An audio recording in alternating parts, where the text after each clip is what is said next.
अमनदीप विजय। राधा वंश। राधे राधे गुरुजी। गुरुजी आपके चरणों में कोटि कोटि प्रणाम। गुरुजी मैं सिख हूँ और बचपन से ही मेरे पूजा पाठ और गुरुद्वारे में अत्यंत रुचि रही थी। इसके बावजूद भी मेरे दिमाग में हमेशा मानसिक बल और विवेक की कमी रही।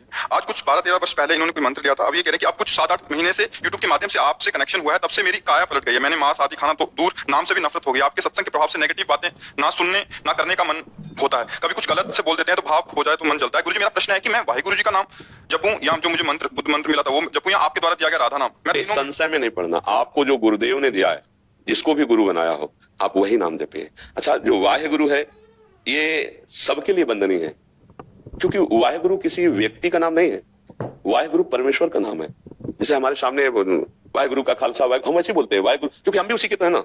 वाहे गुरु तो हमारे भी है ना भाई, वाहे गुरु तो हमारे भी ना। अब जैसे बोला गया जो बोले सो निहाल, सत्य श्री अकाल, बात तो एक ही ना। जो बोले सो निहाल, कोई भी बोले, वो सत्य है, वो वैभव संपन्न है, वो अकाल पुरुष है, परमात्मा है। तो ये किसी एक सीमा के अंतर्गत नहीं है। उसे अपना मान लिया कि भाई सिख बोलते हैं ये, वो बोलते हैं ये। गंभीरता से समझो। जैसे अपने लोग है ना, अपने को कोई बाधा नहीं। जैसे सामने आए वाहे गुरु का खालसा, तो वो बोल नहीं पाएंगे, उनके पहले हम बोलेंगे वाहे गुरु की फतेह। वाहे गुरु का खालसा, वाहे गुरु, वही हमारे गुरु है। उन्हीं की तो फतेह से हम जी रहे हैं भाई। बोले गुरुदेव, अब ये गुरुदेव शब्द सब में लगेगा ना, तो वही तो हमारे हैं। अब गुरुदेव को कोई डिपार्टमेंट है क्या? गुरुदेव तो अखंड मंडलाकारम व्याप्तम चराचरम तत्पदम दर्शितम तस्मै श्री गुरुवे नमः। तो हमें लगता है वाहिगुरु कहना, इसमें कोई ऐसा थोड़ी कि हम गुरु के विरुद्ध जा रहे हैं। वाहिगुरु तो परम पावन परमेश्वर का ही नाम है, और जो गुरु जी ने दिया है उसको भी जपिएगा। और यहाँ का जो सत्संग सुनकर आपका बदलाव हुआ है तो धन्यवाद। आप संतों की वाणी मान नहीं, इसलिए आपका बदलाव है, लेकिन जब आप वही कीजिएगा। हाँ जी, कह रहे थे बुद्ध मंत्र ले लिया था। 5 से 6 घंटे बुद्ध मंत्र किया है 12-13 साल। उसमें हमेशा कहा गया था कि अपने साथ साथ दूसरों के लिए प्रार्थना कीजिए। तो मुझे लगता है उसके फलस्वरूप मुझे आप मिले, आपसे राधा नाम मिला। पर अभी कंफ्यूजन बहुत है कि तीनों ही अच्छे लग रहे हैं करने, तो करूं क्या? जब एक अच्छा लगने लगे तब कंफ्यूजन मिट जाएगा। तो 3 में से प्रार्थना करो, तीनों से, या 3 में एक रह जाओ तो तीनों वही है, वो एक हो जाएगा। कोई एक ऐसा आएगा कि जिसको आप अंदर से आएगा कि मैं इसे तो नहीं छोड़ सकती, तो उसी को पकड़ लीजिए। तीनों से प्रार्थना रोज करो, प्रातः काल उठ करके, हे राधा नाम, हे वाहिगुरु, और उनका जो बुद्ध भगवान का मंत्र हो कि आप तीनों कृपा करो और हमें जो मार्ग हमारे अंदर प्रकाशित करना हो आप प्रकाश। अगर चलने लगे जो वाहिगुरु वाहिगुरु वाहे राधा राधा राधा राधा, तो उसी में टिक जाओ कि वाहिगुरु आपको ये जपवाना चाहते, वाहिगुरु ऐसे चलाना चाहते, संशय खत्म हो जाएगा। गुरु जी, आपने हमेशा सत्संग में कहा प्रीति एक से होनी चाहिए। वो होती ही एक से, देखो 3 से तो कंफ्यूजन हो गया ना एक में कंफ्यूजन नहीं होगा, तो एक पकड़ लेना, प्रार्थना करो, एक मार्ग पकड़ लो, उसी में चलो, उसी में आनंद का अनुभव। अब सबसे प्रार्थना जाते जाते कि शराब मत पियो, मांस मत खाओ, पराई माताओं बहनों की तरफ गंदी बात मत सोचो, राधा राधा जपो। गृहस्थी में ज्यादा पूजा की जरूरत नहीं है। तुम जो कार्य कर रहे हो वो भगवान की पूजा है, उसमें पापाचरण ना हो, अधर्म ना हो, ये बढ़िया जिंदगी हो जाएगी। हमारी बात मान लो, ये जो भगवान की प्राप्ति का मार्ग है, इसमें ज्यादा बुद्धि लड़ाने की जरूरत नहीं है। सहज सरल भाव से आप किसान हो, व्यापारी हो, ऑफिस जाते हो, नौकरी करते हो, वो सब भगवान की पूजा मान लो।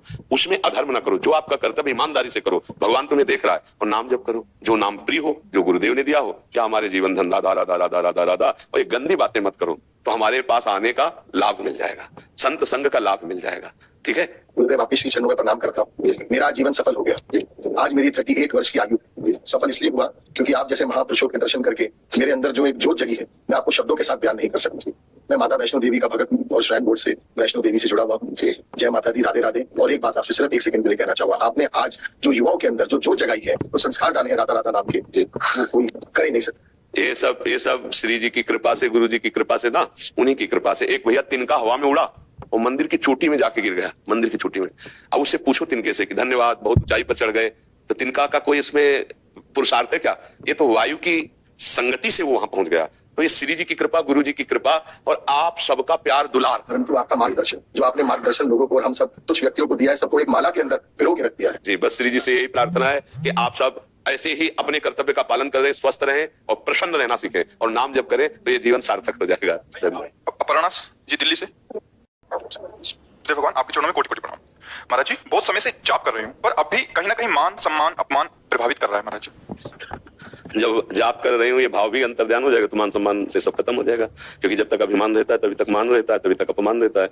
जब देहाभिमान प्रभु में लीन हो जाता है तो फिर शत्रु मित्र समजान, ईमान ईमान अपमान शम दुख सुख लाभ नहानि, ये जो कृपा हरिवंश की वो स्थिति आती है भजन करते करते कि शत्रु मित्र में समान भाव, मान अपमान में समान भाव, निंदा स्तुति में, जय पराजय में, सुख दुख में समान भाव। ये कब आता है?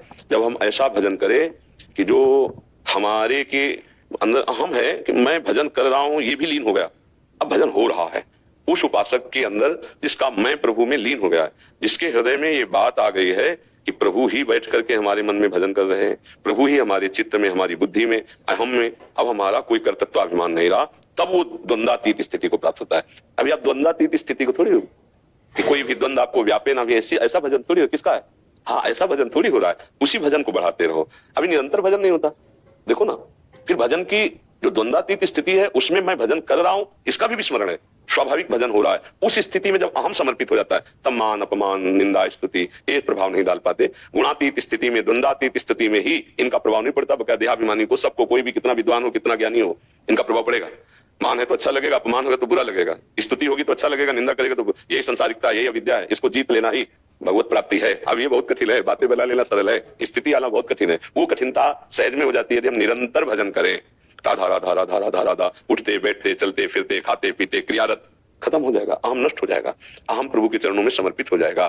भगवत लीलाओं का गुणगान करो, भगवत लीलाओं को सुनो, भगवत सेवा करो, नाम जप करो, प्रभु से प्रार्थना करो कि मेरे अहंकार को आप अपने चरणों में ले लें, तो फिर समान हो स्थिति। यही अहंकार विषय है। अपमान में और मान में, दोनों में भेद होकर के हमारे हृदय में एक में शोक आता है और एक में हर्ष आता है, तो बैटरी खत्म हो जाए तो हर्ष शोक का काम खत्म। बैटरी है इसकी अहंकार, अहंकार प्रभु के चरणों में समर्पित हो गया। अब न मान का सुख है, न अपमान का दुख है, न लाभ का हर्ष है, न हानि का शोक है। सुख दुख समय कृत्वा लाभा लाभो जया जय, वो महान भागवत भक्त परमानंद में निमग्न रहता है। तो मार्ग तो यही है जो चल रहे हैं, पर अभी और भजन कीजिए, निरंतर भजन कीजिए। भजन करते करते मैं भजन करती हूँ ये भी बात भूल जाए, इतना भजन चले, तब जाके वो स्थिति आती है।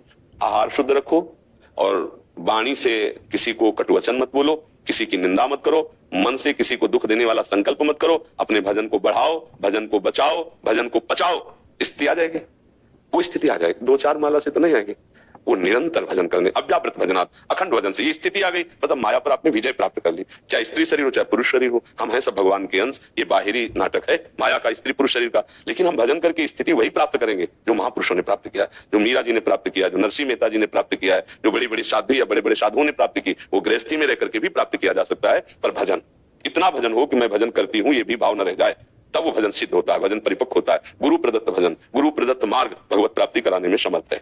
जी मीरा खंडेलवाल जी, जयपुर से। जय श्री हरिवंश। गुरुदेव, आपके चरणों में कोटि कोटि प्रणाम। भगवान का आश्रय, भरोसा, विश्वास कुछ क्षणों के लिए होता है, किंतु मन स्वयं संकल्प विकल्प करने लगता है। इसे पूर्ण रूप से पुष्ट कैसे किया जा सकता है? हमारा शिव भगवान से प्रार्थना कीजिए, ऐसी परिस्थिति दे देंगे कि धज्जियां उड़ जाएंगी अन्य आश्रयों की।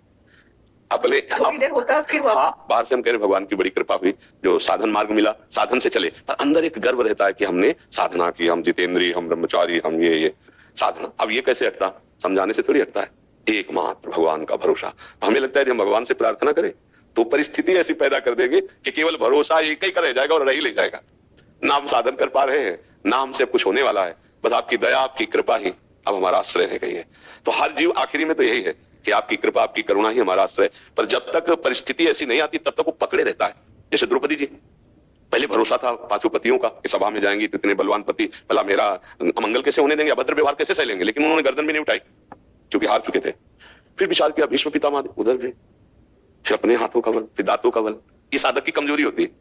फिर पुकारा, हे द्वारिकाधीश, हे गोविंद, वहीं भगवान का वस्त्रावतार हो गया। अगर महल से द्रौपदी के बाल पकड़कर जब दुशासन घसीट रहा था, अगर उसी समय बोल देती हे गोविंद, हे द्वारिका, तो शायद है कि महल के बाहर ना पाती। दुबई चमक देख, कितना लंबा है बुर्ज यार। Nice look. There to talk to him? Talk to him. Sir, your keys. अरे ये मेरी नहीं है। Hey.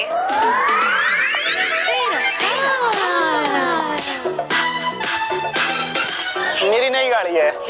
हाँ, ये my new car. Yeah, it's fine, but nice jacket. You wanna go for a ride? Sure. Style. Hit the head. Hit the head. Tera style. Style. Hit the head. Hello. Excuse me, sir. आपकी गाड़ी मेरी parking में है तो कोई problem नहीं है। Actually मेरी पार्किंग खाली है। You just enjoy.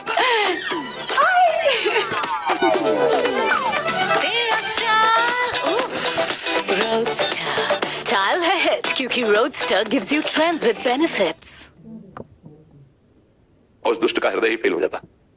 पर कहीं ना कहीं साधक को, भगत को कोई ना कोई बल और रखता है वो। जब सब बल हार जाते हैं तब उसको आखिरी बल भगवान का नजर आता है। समझ रहे?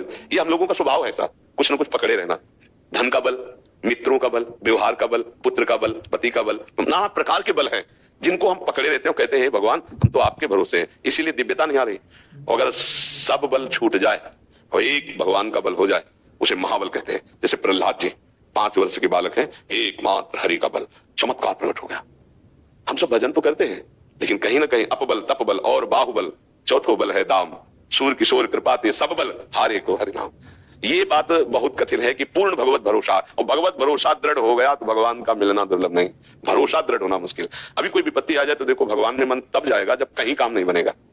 पहले तो हमारा फोन नंबर में मन जाएगा, नहीं अमुक को फोन करो, अमुक को करो, बोले नहीं उठा रहे हैं, या वो नहीं सहयोग कर रहे हैं। अच्छा तो अब कौन बचा यार, वो बोले थे कभी जरूरत हो तो उनको फोन करो। हाँ, पूरा प्रयास करके जब हार जाएगा तब उसको समझ में आएगा कि अब तो केवल भगवान का ही भरोसा है। ये बात आखिरी में आती है। तो हमें लगता है अगर भगवान परिस्थिति न पैदा करे तो कभी भगवान का भरोसा ही ना हो पावे। भरोसा एक बहुत आंतरिक चीज है, आंतरिक बल है भरोसा। नहीं, निश्चित भगवान हमारी रक्षा करेंगे। प्रहलाद जी को विश्वास है, भरोसा है, भगवान है, हमारे साथ है। तो आग में झोंकने पर भी बाल नहीं झुलसा।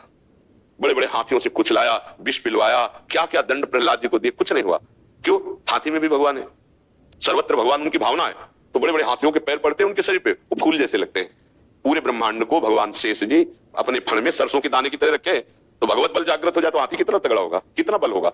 जिन्होंने गिरिराज जी को अपने छिमने पे 7 वर्ष की अवस्था में 7 दिन 7 रात्रि टांगे रहे, उनके भक्त को कहीं कोई कष्ट हो सकता है, पर विश्वास 2-4 माला चला रहे हैं आप उसे भक्त कहोगे, उसके बाद उसके साथ साधन भी करता है, पापाचरण भी करता है। जब पिटेगा तो कहोगे भगवान ने रक्षा नहीं की। भक्त तो ये भी है, उसका भरोसा कितना है, उसकी दृढ़ता कितनी है। अंदर की बात कह रहे हैं, अंदर का यहाँ जो भक्ति या जो अध्यात्म है वो आंतरिक परिवर्तन को देखता है, बाहरी नहीं। बाहरी आप किस वेश में हो, बाहरी आपका क्या परिवेश है, इससे आंतरिक आपका भाव क्या है, आंतरिक स्थिति क्या है, उससे भगवत प्राप्ति हो जाती है, उससे मंगल हो जाता है। तो अभी कोई ना कोई जो आश्रय है भगवान से प्रार्थना करे कि मुझे आश्रय आपका हो जाए, ऐसी करुणा कर दो, या मैं ऐसी बुद्धि दे दो, या ऐसी परिस्थिति दे दो। तो हमें लगता है बुद्धि से ज्यादा परिस्थिति में होता है। जैसे बुद्धि तो सुनवा रहे हैं, नहीं मानेगी वो। शरीर का आश्रय, शरीर संबंधी का आश्रय, बैंक बैलेंस का आश्रय, व्यवहार का आश्रय, ये अंदर से बना देख लो। भगवान का केवल आश्रय, ये बड़ी कठिन बात। भगवान का आश्रय हो जाए तो बड़े बड़े प्रारब्ध अपने आप नष्ट हो जाते हैं। भगवान, लेकिन जैसे हम भगवान का स्मरण करते हैं, लेकिन उसके अंदर भी गुरुदेव भगवान के ही दर्शन होते हैं। मतलब हमें तो हरि और गुरु में कोई अंतर नहीं है। हाँ, हरि गुरु में कोई अंतर नहीं है। कहने को गुरु गोविंद न भेद कराए, गुरु और गोविंद एक ही, बंदो गुरुपद कंज कृपा सिंधु नर रूप हरि, महामोह तम पुंज जासु बचन रविकर निकर। हरि भगवान ही कृपा करके गुरुदेव के रूप में अपना परिचय बताने आते हैं, ऐसा हमारा सिद्धांत शास्त्री। पर हमें दृढ़ विश्वास हो जाए कि गुरु साक्षात परब्रह्म, फिर अंदर जो स्थिति का परिवर्तन होगा वो बहुत दिव्य होगा। पर प्रायः हमारी बुद्धि मानुष्य बुद्धि रहती है। बहुत हम गुरु को एक अच्छा व्यक्तित्व वाला आदमी, या थोड़ा साधन वाला, या बहुत ऊंची भावना हो तो संत वाला, लेकिन गुरु ब्रह्मा, गुरु विष्णु, गुरुदेव महेश्वरा और गुरु साक्षात परब्रह्म, ये बुद्धि तो हमें लगता है बिरला ही कोई धारण कर पाएगा। नहीं तो नहीं, हमारी लाडली ही हमारे गुरुदेव हैं, गुरुदेव ही मेरी लाडली है। इतना दृढ़ भाव हो जाए तो गुरुदेव को देखेगा तो उसमें लाडली लाल दिखाई देंगे, उसमें प्रिया प्रीतम दिखाई देंगे। पर ऐसा हमारे अंदर भाव नहीं ना। जब वो भाव आ जाएगा तो गुरुदेव को जे भी तुम देखोगे तो जैसे मंदिर पहुंचते हैं तो मंदिर का ढांचा और होता है, लेकिन गर्भगृह में विराजमान भगवान और होते हैं। तो गुरुदेव का ढांचा ये है, लेकिन गुरुदेव का जो रूप है वो दिखाई देने लगेगा यदि गुरु साक्षात परब्रह्म। तो अभी ढांचा का ध्यान होता है, मंदिर का ध्यान होता है। मंदिर में बैठे जो भगवान है उनका तो ध्यान नहीं होता। गुरुदेव को देखते ही प्रिया प्रीतम छा जाए दिमाग में, यह है गुरुदेव का ध्यान। गुरुदेव को देखा और उनके चरणों में नमन हुआ, आसक्ति हुई, तो गुरुदेव का रूप गायब और वहां प्रिया प्रीतम छा गए। गुरुदेव प्रिया प्रीतम मैं है, प्रिया प्रीतम ही गुरुदेव है, ऐसा ध्यान का स्वरूप है। गुरुदेव साक्षात परब्रह्म। तो गुरुदेव का ढांचा पंचभौतिक मंदिर, और इसके अंदर जो बैठे वो साक्षात परब्रह्म, तो उसकी अनुभूति हो जानी चाहिए। गुरु तन्मयता या इष्ट तन्मयता एक ही बात है, उसमें कोई अंतर नहीं। महाराज मन को कुछ अच्छा लगता भी नहीं है, छूटता भी नहीं है, बड़ी परेशानी। हाँ, ऐसी ही मन की दशा होती, मन की यही दशा होती। ध्यान करिए महाराज जी, कल्याण। हम तो माता जी कहते हैं राधा राधा राधा राधा राधा राधा राधा राधा राधा पकड़ लो ना, तो किशोरी जी बहुत करुणामयी है। हमारे हृदय की बात है, राधा राधा राधा राधा राधा। नहीं होता भी नहीं है, दोनों छोड़ो झंझट, छोड़ो, मन को ना पकड़ो, राधा राधा पकड़ लो। नहीं छूटता, इसको पकड़ लो। सब हम कई बार सत्संग में कहा है कि जब हमसे बुरी बात नहीं छूटती तो एक अच्छी बात धारण कर लेते हैं, बनी रहे राधा राधा राधा राधा राधा राधा। तो जब अच्छाई अंदर जाएगी तो बुराई बाहर निकल जाएगी। तो गुरुदेव भगवान, जब हमारी लाइफ में जब कठिन परिस्थिति होती है तब हम मतलब नाम जप में भी मन नहीं लगा पाते हैं। बस आप ये समझो, अगर उस समय नाम जप करोगे तो आपको बल मिलेगा। कोई भी कठिन परिस्थिति, उससे लड़ने की ताकत होती है अध्यात्म में। भगवत भजन में। ये वही कह रहे हैं जो आप कह रहे हैं कि नाम छूट जाता है, नहीं, उस समय हमको और जबरदस्ती मन को नाम में लगाना है, क्योंकि जैसे बहुत वेग से आंधी चले, हमारी नाव डगमगावे, तो हमको मजबूती से नाव को क्रॉस करना है, खेना है, उस समय छोड़ के नहीं बैठ जाना है। तो अब आया संकट का समय, आप हरा धरा धरा धरा धरा धरा, तो आपको लड़ने की सामर्थ्य मिल जाएगी, आपको बचा लिया जाएगा ना। बोले यार तुम बहुत ठीक हो, दवा कौन से खाते हो? बोले राधा राधा, तो खाओ ना दवा राधा राधा। यानी सब रोगों का निदान, सब बलों का बल, हर समय एक मन में शीतलता रहती है, एक आनंद रहता है, तब हम आपसे बात कर पा रहे हैं। अगर हमारा हृदय जले, हमारा रोग का चिंतन हो, तो हम परेशान हो जाए। मरना है यार, कमा लो जितना कमा लो, राधा राधा राधा, जाला तो है, जाला तो है, आज ले तो